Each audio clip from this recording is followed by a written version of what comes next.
Hello student, this is Sushil Kumar Sharma and you are watching maths मेरा जुनून। आज हम लेके आए हैं वीडियो डिफरेंशियल इक्वेशन का। कई दिन से बहुत सारे क्वेश्चन कर रहे होगे, क्लैरिटी और वो फील नहीं आ रही थी यार कैसे कर रहे हैं बार बार। तो कहीं ना कहीं इस 30 मिनट के वीडियो को अगर आप ध्यान से देखते हो पूरी तरह से कम्प्लीटली, तो आपको जो भी क्लैरिटी की ज़रूरत थी वो फील होनी शुरू हो जाएगी। ये बात मैं तयशुदा तरीके से कह सकता हूँ। So let us begin with this chapter. Differential equation होता क्या है? अगर कहीं ना कहीं आप डिफरेंशियल इक्वेशन में देखें तो एक डिपेंडेंट वेरिएबल होता है, इंडिपेंडेंट वेरिएबल होता है और डेरिवेटिव होता है। अब उसमें कहीं ना कहीं आप कुछ इस तरह के डिफरेंशियल इक्वेशन आप देखे होंगे। मैं आपको सॉरी इस तरह का अगर एक इक्वेशन देखते हो, कोई भी इक्वेशन है जिसमें एक डिपेंडेंट वेरिएबल और इंडिपेंडेंट वेरिएबल ऐसा है, इस इक्वेशन को लेके इसका आपने डिफरेंशिएशन कर दिया। जिन्हें डिफरेंशिएशन कर दिया तो आपको मिला ये, जिसमें एक डेरिवेटिव टर्म आ गया, एक डेरिवेटिव टर्म आ गया। और जब एक डेरिवेटिव टर्म आ गया तो हो गया ये डिफरेंशियल इक्वेशन। कितना आसान है, ठीक है। तो हमें डिफरेंशियल, ये नहीं डिफरेंशियल इक्वेशन है क्योंकि इसमें डेरिवेटिव टर्म नहीं है। बात समझिएगा, किसी गिवन इक्वेशन को अगर हमने डिफरेंशिएट कर दिया then we get differential equation. Differential equation हमें मिल गया। अब डिफरेंशियल इक्वेशन में दो बातें जाननी होती है, डिग्री एंड ऑर्डर। अब कहीं ना कहीं ऑर्डर तो आसान होता है। ऑर्डर हम कहीं ना कहीं जो मैक्सिमम ऑर्डर वाला टर्म होता है उसी का ऑर्डर लिखते हैं। तो यहाँ पे देखो इसका ऑर्डर कितना है 4 और इसका ऑर्डर कितना है 3। तो मैक्सिमम ऑर्डर वाला ये हुआ, तो इस इक्वेशन का जो ऑर्डर होगा वो 4 होगा। यहाँ पे ऑर्डर देखेंगे तो ds/dt, इसका ऑर्डर 1 है और इसका ऑर्डर कितना है 2 है। तो इसका मैक्सिमम ऑर्डर कितना हो गया 2 हो गया। यहाँ पे हम आएंगे तो इसका ऑर्डर 3 है, इसका 1 है, इसका 4 है। तो मैक्सिमम ऑर्डर कितना हो गया 4। यहाँ पे हम देखेंगे तो इसका ऑर्डर कितना है 5 है क्योंकि 5 टाइम्स डिफरेंशिएशन हुआ है। और इसका ऑर्डर कितना है 1 है, तो इसका मैक्सिमम ऑर्डर कितना हो गया 5। ऑर्डर देख लिए। अब कहीं ना कहीं हमें देखना है डिग्री। डिग्री देखने के लिए आपको यही बात समझनी है कि जो डिफरेंशियल टर्म है वो अकेला हो, वो अकेला हो। इसका मतलब क्या है, वो कहीं ना कहीं पॉलिनोमियल फॉर्मेट में हो, यानी डिफरेंशियल टर्म लॉग के अंदर ना हो, साइन के अंदर ना हो, कॉस के अंदर ना हो, एक्सपोनेंट के ऊपर ना हो। अगर ऐसा कुछ होता है तो उसका डिग्री डिफाइन नहीं होता। जैसे यहाँ पे देखिए d4/dx4, ओके, साइन के अंदर डिफरेंशियल टर्म आ गया बच्चे, तो इसका डिग्री डिफाइन नहीं होता है। इसका डिग्री डिफाइन नहीं होता है, नो डिग्री इज देयर। यहाँ पे आएंगे तो यहाँ पे देखेंगे ये भी अकेला, ये भी अकेला, कोई साइन कॉस लॉग के अंदर नहीं है, तो इसका डिग्री डिफाइन होगा। और डिग्री कैसे निकालेंगे, जो सबसे ज्यादा ऑर्डर वाला होगा कौन है, ये है। इसमें इसका ऑर्डर 2 है, इसका पावर देखेंगे तो इसके ऊपर पावर कितना है, तो कुछ नहीं लिखा है, तो पावर 1 है, तो इसकी डिग्री क्या हो जाएगी 1। यहाँ पे आएंगे तो कहीं ना कहीं इसमें देखेंगे सबसे, इसमें देखें पहले सब अकेले हैं कि नहीं, तो ये अकेले है, ये भैया लॉग के अंदर आ गया, लॉग के अंदर आ गया, तो ये पॉलिनोमियल टर्म में नहीं आएगा, तो इसका डिग्री डिफाइन होगा क्या, इसका डिग्री डिफाइन नहीं होगा। फिर यहाँ पे हम पहुंचते हैं तो यहाँ पे जब हम देखेंगे यहाँ पावर 9 है, यहाँ पावर 4 है, ओके 9 4 है ना, अकेले है, लॉग वॉग के अंदर डिफरेंशियल टर्म नहीं है, तो इसका डिग्री डिफाइन होगा। अब डिग्री किसका होगा, जिसका मैक्सिमम ऑर्डर होगा, तो मैक्सिमम ऑर्डर इसका 5 है और इसका ये ऑर्डर मैक्सिमम है, तो इस पे जो पावर है वो देखेंगे एंड दैट पावर इज 9, तो वही हो गया इसका डिग्री। तो मुझे लगता है आपको कहीं ना कहीं डिग्री और ऑर्डर निकालना आ चुका होगा। So now let us move further. तो बच्चे इन सारे क्वेश्चन को कंटिन्यू करते हुए we come to the next question. इसमें कहीं ना कहीं ऑर्डर डिग्री फिर से दोबारा हम देख रहे हैं कि ऑर्डर एंड डिग्री देखना जरूरी है इसमें। यहाँ पे सबसे पहले ऑर्डर की बात करेंगे तो इसका ऑर्डर 2 है, इसका 1 है, और इस तरीके से ये 2 मैक्सिमम ऑर्डर हुआ, इसका ऑर्डर 2 हो गया, ठीक है। नाउ सी हियर, इसका ऑर्डर 3 है, इसका 2 है, देन मैक्सिमम इज 3, तो इसका ऑर्डर 3 हो गया। अब कहीं ना कहीं हम डिग्री की बात करेंगे तो यहाँ पे तो लॉग है, लेकिन इस बात का ध्यान दीजिएगा कि जो डिफरेंशियल टर्म है ना वो लॉग के अंदर नहीं है। जब डिफरेंशियल टर्म लॉग के अंदर नहीं है तो कोई प्रॉब्लम नहीं है। उसी तरह ये कहीं ना कहीं फिर तो पॉलिनोमियल हो गया, अब मैक्सिमम डिग्री वाला जो टर्म है, मैक्सिमम पावर वाला जो टर्म है, मैक्सिमम ऑर्डर वाला जो टर्म है, उसका जो पावर है वो देखेंगे, वो कितना है 1, तो इसका डिग्री हो गया 1। यहाँ पे भी आप देख सकते हो साइन x लिखा हुआ है, लेकिन साइन के अंदर जो वैल्यू है वो डिफरेंशियल टर्म नहीं है, वो डेरिवेटिव टर्म नहीं है। डेरिवेटिव टर्म नहीं है तो इसके साथ ये प्रॉब्लम नहीं है कि ये पॉलिनोमियल की कैटेगरी में नहीं होगा और इसका ऑर्डर, इसका डिग्री डिफाइन नहीं होगा। इस कैटेगरी में ये नहीं आएगा। डिग्री डिफाइन तभी नहीं होगा जब कहीं ना कहीं जो डेरिवेटिव टर्म है वो साइन के अंदर आ जाए, लेकिन यहाँ तो डेरिवेटिव टर्म कोई भी साइन कॉस टैन लॉग इसके अंदर नहीं है, तो ये पॉलिनोमियल कैटेगरी में आएगा, इसकी डिग्री हम लिख सकते हैं। तो मैक्सिमम ऑर्डर वाली वैल्यू का पावर जो है वही हो जाएगी इसकी डिग्री। तब ये बात आपको पूरी तरह से समझ में आ चुकी होगी। अब कुछ क्वेश्चन ऐसे थे कि अगर आपको देना है कि y equal to X plus sine X है, तो ये क्वेश्चन पूछा है कि ये वाली वैल्यू इसका सोल्यूशन है, इस बात को प्रूफ करो। ये वाली वैल्यू इसका सोल्यूशन है, इस बात को प्रूफ करो, ऐसा क्वेश्चन बनता है। तो कहने की ये बात हम प्रूफ करते हैं, ये बात हम प्रूफ करते हैं। कैसे प्रूफ करेंगे? तो भैया कहेंगे कि ये इसका डिफरेंशियल इक्वेशन है या इस डिफरेंशियल इक्वेशन का ये सोल्यूशन है, तो हमें इसे सॉल्व करके यहाँ तक पहुँचना है। Let's see how can we do this.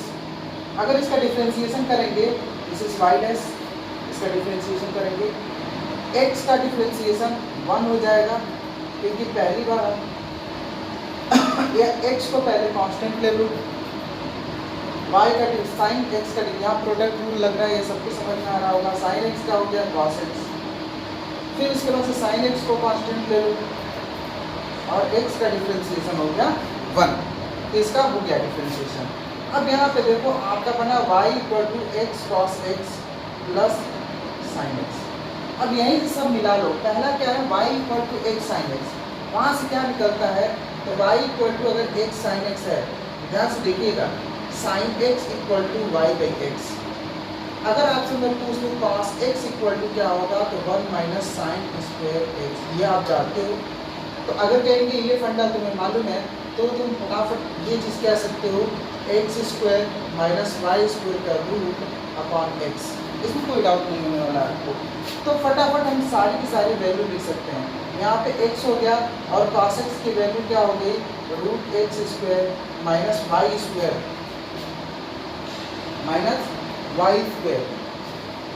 Upon x plus sine x की वैल्यू क्या हो जाएगी, तो साइन x को हम क्या ले रहे हैं, y by X. Please see to that x से x कट गया, अब कहेंगे x से एलसीएम लोगे तो x root X square minus Y square and this is y upon x, LCM लेके सॉल्व किए हैं, दिस इज y डैश। आगे सॉल्व करेंगे तो x इधर आ जाएगा, तो x y dash equal to x root X square minus Y square plus Y. dy by D X equal to a, इसका सोल्यूशन निकालना है, जनरल सोल्यूशन निकालना है ना। हमारे कुछ वैल्यूज दी है, इससे तो पर्टिकुलर सोल्यूशन निकल जाएगा। Let's see how we do this. तो dy by D X equal to क्या हो जाएगा, cos इनवर्स a, ठीक है। अब इसको कहने के लिए dy को एक तरफ रखो और यहाँ पे क्या कर सकते हो, cos इनवर्स a dx, दोनों का इंटीग्रेशन हम कर सकते हैं। इंटीग्रेशन करेंगे तो ये y हो जाएगा और ये x cos इनवर्स a हो जाएगा,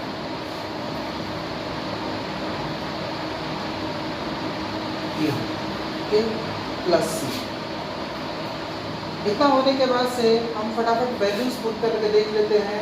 वैल्यूज देखेंगे तो y इक्वल टू 1 और x equal to 0, when y equal to 1 and x equal to 0, अगर ऐसा है, लेट्स सी देयर, यहाँ y की वैल्यू 1 रखते हैं एंड x की वैल्यू हम क्या रखते हैं, 0, तो c की वैल्यू 1 आ गई। ये बात क्लियर हो गई होगी। c की वैल्यू 1 जो है, जो हमारा इक्वेशन बन जाता है उसी में पुट करेंगे। नाउ इसको इक्वेशन 1 दो, पुटिंग इन इक्वेशन 1, तो y equal to x cos inverse a plus c की वैल्यू कितनी हो गई, 1। ठीक है। अब कहेंगे कि अगर ये हो गया तो इसको हम आराम से देखेंगे, 1 को इधर करेंगे तो ये हो गया y माइनस 1 और ये क्या हो गया x cos इनवर्स a। अब इसे और ऐसा कर सकते हैं y minus one upon x equal to cos inverse a, या इसे ऐसा भी कर सकते हैं कॉस इनवर्स को इधर ले लेंगे तो cos y minus one upon x equal to a। This is the final solution. So you must be clear. Let us move further, अगले क्वेश्चंस को देखते हैं। Now let us see the new question. ये question कहीं भी कहीं story problem है, story problem से कैसे सवाल को करना है ये सीखना बहुत ज़रूरी है ना। If the volume of a spherical balloon is being inflated changing at constant rate, यानी बलून का जो वॉल्यूम है वो कांस्टेंट रेट पे चेंज हो रहा है, यानी change in volume of balloon is constant, is जो रेट है इसका रेट जो है कांस्टेंट रेट पे चेंज हो रहा है ना। If initially its radius is 3 unit, initially its radius is 3 unit. Initially का मतलब टाइम इज जीरो, इनिशियली का मतलब time is zero.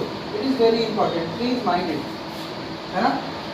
After 3 second यानी when time is 3 second, after 3 second it is 6 unit, so r की value हो गई 6 unit. Okay, find the radius of the balloon, यानी find the radius of the balloon after t second, यानी t equal to t। Now let us see, ये हो गया हमारा question. Question को हम अच्छे से समझ लिए। Now we start here.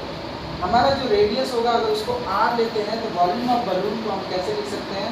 It is spherical, और स्फेरिकल का आप जानते हो d/dt, और स्फेरिकल जो बलून होता है उसका वॉल्यूम का फॉर्मूला आप अच्छे से जानते हो। स्फेरिकल बलून के वॉल्यूम का फॉर्मूला क्या होता है? 4/3 pi r cube. It is damn clear to everyone. So after solving this 4/3 pi is constant, r cube makes 3r square equal to k. Okay, and now we are having, now see after solving this 3 and 3 get cancelled, so what is left here? 4 pi r square dr equal to k dt. Now doing integration on both sides, 4 pi is on another side, r square becomes r cube upon 3, and this k dt becomes t plus c1. This is the thing which is left. This is 4/3 pi r cube is equal to kt plus c1.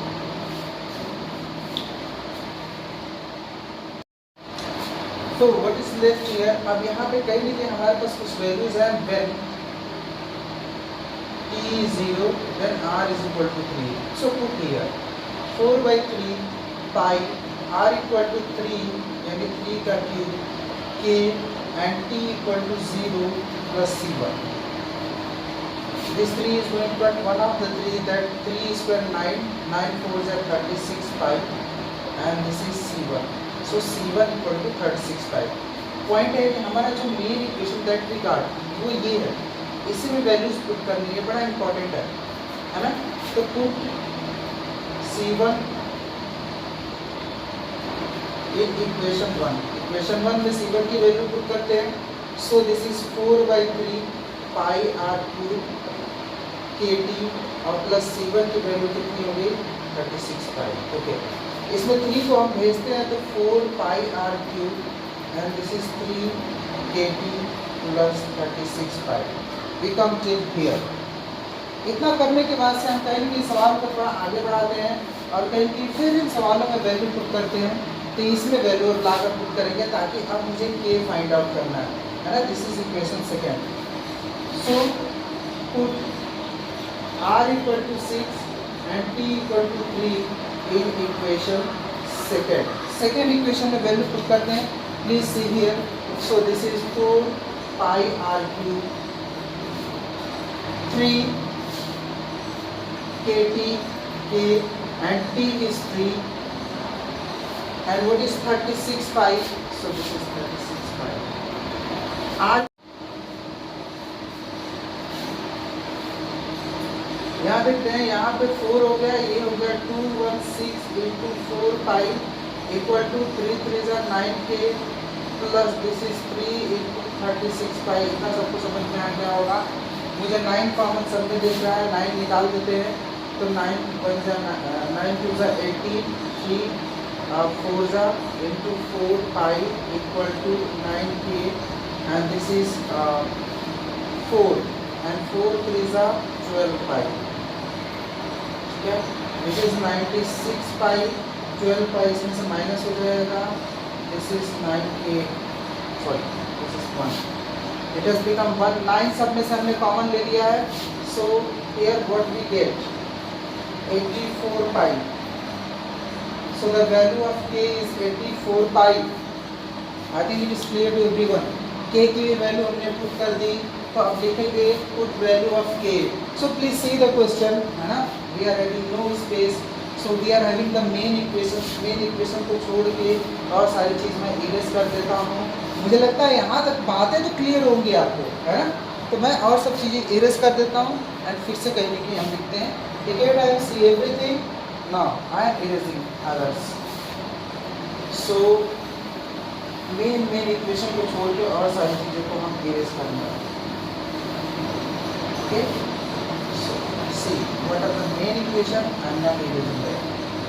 Now let us see, we are having this 4 pi r cube. हमें करना क्या है, इन equation second के की value put करनी है, value of k in equation second. So what is this 4 pi r cube and this is 3, k की value कितनी हो गई 84 पाई t प्लस 36 पाई। तो यार जो कॉमन रहता है ना उड़ा दिया जाता है पहले। 4 पाई इसमें मुझे दिख रहा है, उड़ा देंगे। इसमें देख रहे हैं 4 पाई इसमें से मिलेगा, इसमें से मिलेगा। देखिए क्या मिलेगा, आर क्यूब इक्वल टू 3, 4 निकालेंगे, 4 2 जा 8, ये 21, पाई भी उड़ गया t एंड दिस इज 4 9 जा, है ना, एंड पाई निकल गया। So what is there, r cube equal to 63t plus 27। So what is r here, r is cube root of 63t plus 27 is the answer. Okay, this is the answer. So we got the value of r at the time t। Now let us move to the next question. Next type of question, let's do this. So let us find the second question. Second question में आप देख रहे होंगे इसमें क्या हो रहा है। इस क्वेश्चन में ये है कि e के पावर में मेरे सवाल को सॉल्व करना है, पहले दिमाग में रहे। e के पावर में पहले बनाने का चक्कर है, और टाइम और t का रिश्ता देख लो। p की वैल्यू कितना है भाई 1000 when t equal to 0। Mind it, t की वैल्यू 1000 से कितना हो जाए 2000 when t is equal to 10 years, है ना। what is दिया है, what is given, an amount of 1000 deposited with this bank, how it work after 10 years, sorry after 10 years इसकी वर्थ कितनी होगी ये नहीं मालूम, ये होगा। This is the given question, यही हमारा क्वेश्चन है। कैसे सॉल्व करना है, लेट्स सी दिस। यहाँ पे जो रेट दिया है, रेट क्या बताता है, तो रेट ये बताता है कि जो इसकी बढ़ने की स्पीड है dt upon dt, that is p into rate upon 100। So dt upon dt becomes what, p into what is the rate here 5 upon 100, that 1 upon 20, that is p by 20। dp के नीचे p को लेके आते हैं and this is 1 by 20, और dt इधर आ जाएगा तो dt यहाँ पे आ गया, so it can be what dt by 20।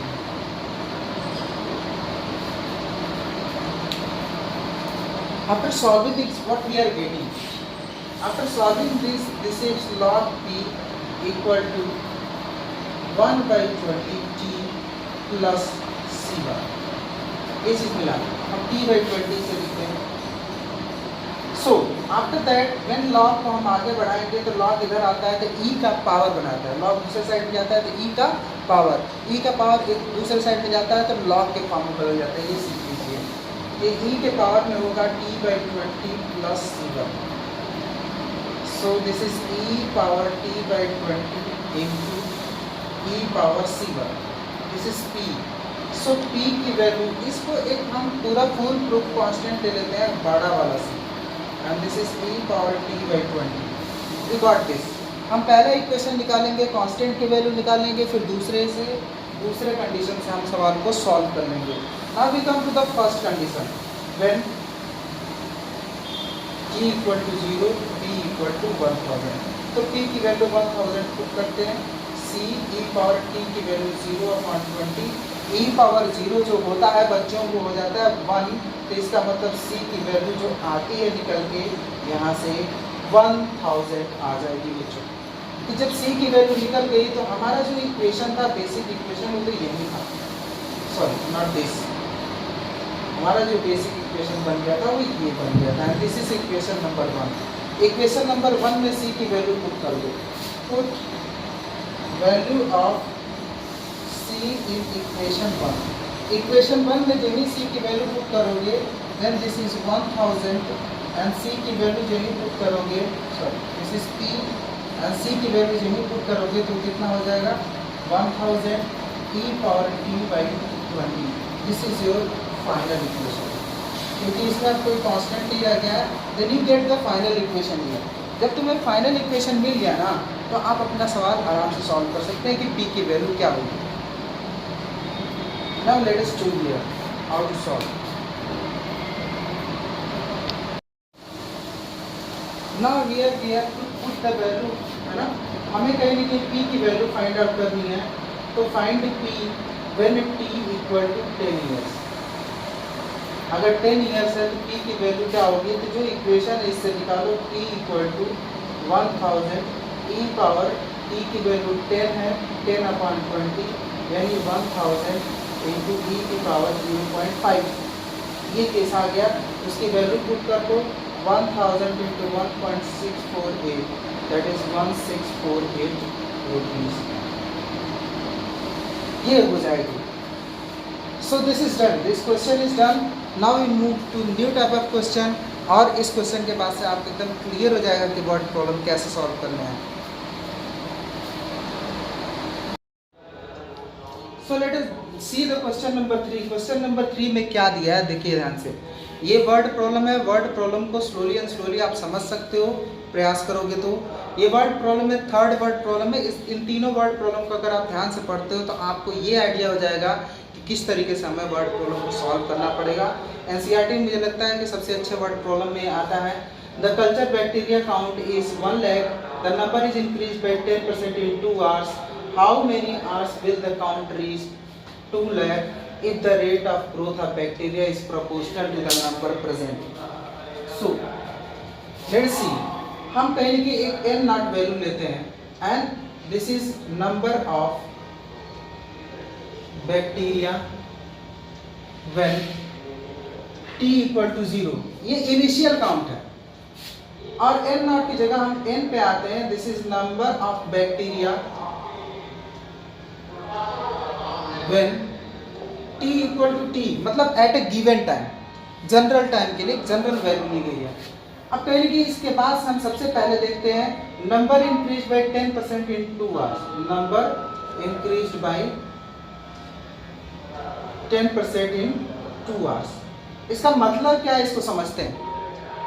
तो ये समझो n की वैल्यू 2 hours में कितना हो जाएगा, तो वो हो जाएगा जो n नॉट था ना, वो पहले तो n नॉट था, यानी बिगिनिंग में n नॉट था, लेकिन उसमें 10% की बढ़ोतरी हो गई। 10% की बढ़ोतरी हो गई है, तो ये हो गया है 11/10 n नॉट। अगर इसको हम लिखते हैं n equal to 11/10 n naught, तो ये हो जाएगा n/n नॉट इक्वल टू 11/10। इतना तो हो गया, और ये कितने देर में हो रहा है, प्लीज सी, इन 2 hours। ये भी इंफॉर्मेशन हमने यूज कर लिया। Now come to the third portion. इसमें दिया है कि n की वैल्यू 2 lakhs के आसपास हो जाएगी। कब, when t इक्वल टू, बताना है, ये सॉल्व करना है। फिर आगे हम आते हैं, तो इसमें दिया है if the rate of growth of bacteria is proportional to the number present, यानी रेट ऑफ ग्रोथ क्या होगा, dn/dt, and it is directly proportional to number present, यानी एट ए गिवन टाइम जो नंबर प्रेजेंट है तो वो कौन सा है, n, तो यहाँ n लिख दिए। इसको आगे सॉल्व करेंगे तो dn/dt is equal to kn। अब इसको फर्दर लेते हैं तो dn/n equal to k dt। Okay, doing integration on both side, this is log n and this is kt plus c1। Okay, अब कहेंगे कि एक एक करके इक्वेशन उठाते हैं। हमारा पहला कंडीशन ये है, उसको उठाते हैं, उस कंडीशन को इसमें पुट करते हैं। दिस इज इक्वेशन 1 है ना, और पहला कंडीशन यूज करते हैं n equal to n naught when t equal to 0। जब t इक्वल टू 0 है तो n की वैल्यू n नॉट है, इसको पुट करते हैं इसमें। तो इस इक्वेशन में जहीं पुट करते हैं इन इक्वेशन 1 में जहीं देखते हैं तो n की वैल्यू n नॉट लिख देते हैं। तो n की वैल्यू n नॉट हमने लिख दिया। प्लीज ध्यान से देखिएगा, k और t की वैल्यू 0 लिख दिया एंड दिस इज c1। हमने इक्वेशन में वैल्यू पुट किया। पुट करने के बाद से आप देख सकते हो कि c1 की वैल्यू log n नॉट हो गई। c1 की वैल्यू log n नॉट हो गया। log n नॉट होने के बाद से इस वैल्यू को पुट कर देंगे इक्वेशन 1 में। Then put the value of c1 in equation 1। Equation 1 में जब c1 की वैल्यू पुट करेंगे तो इक्वेशन 1 क्या हो जाएगा, log n kt।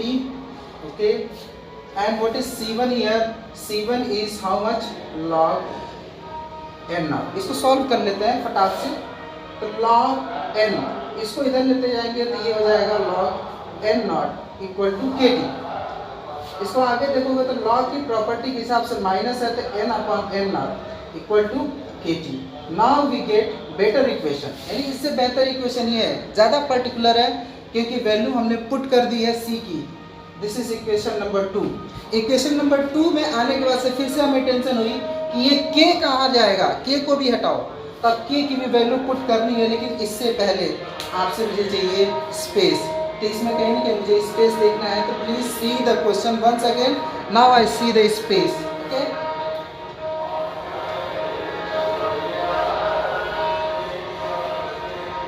Okay, let's see the space here. अब स्पेस यहाँ पे देखते हैं तो आप n अपॉन n नॉट की वैल्यू अभी हमने डिस्कस करी थी, आप लिखे भी होंगे, that was 11 upon 10 and time is 2 hours. यही सवाल था। तो इस वैल्यू को हम इसमें पुट करते हैं, पुट इन इक्वेशन सेकेंड। तो log n upon n not 11/10 है कब, when t is equal to 2। So k की वैल्यू क्या हो गई, 1/2 log 11/10। एक काम हो गया। अब आगे बढ़ते हैं बच्चों, ये कहेंगे वैल्यू पुट करते हैं। Now put value of k in equation second.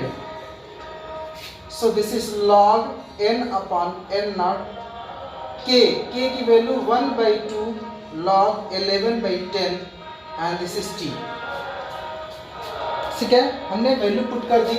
Value आपको दिख रही होगी, है ना। सो t की वैल्यू क्या हो जाएगी, t equal to log n upon n naught upon 1/2 log 11/10। 1/2 को यहाँ 2 कर दो। यहाँ तक हम पहुँच चुके हैं, t की वैल्यू निकल चुकी है, निकालनी है हमें, ये हमारा काम है। अब देखिए कैसे निकालते हैं। तो हमारा सवाल एंड हो चुका है बच्चों। क्यों, क्योंकि देखो पॉइंट देखो, ध्यान से देखना। यहाँ पे क्या दिया है कि 2 lakhs, जो 2 lakhs इसकी काउंट है कितने समय में होगी ये बताओ। और जो बिगनिंग काउंट थी वो 1 लाख थी, बिगनिंग काउंट थी वो 1 लाख थी। तब उसके हिसाब से देखते हैं तो t इक्वल टू क्या होगा, t इक्वल टू 2 log। यहाँ पे हम वैल्यू पहले पुट कर देते हैं। जो n नॉट था वो 1 लाख था और जो n था वो कितना हो गया, 2 लाख। और यही पूछ रहा है कि इसमें टाइम कितना लगेगा। तो हम जो मेन इक्वेशन बनाया है, दिस इज स्पेशल इक्वेशन, इसमें सारी वैल्यूज पुट है। ये सबसे पर्टिकुलर इक्वेशन है और यही मेन इक्वेशन है।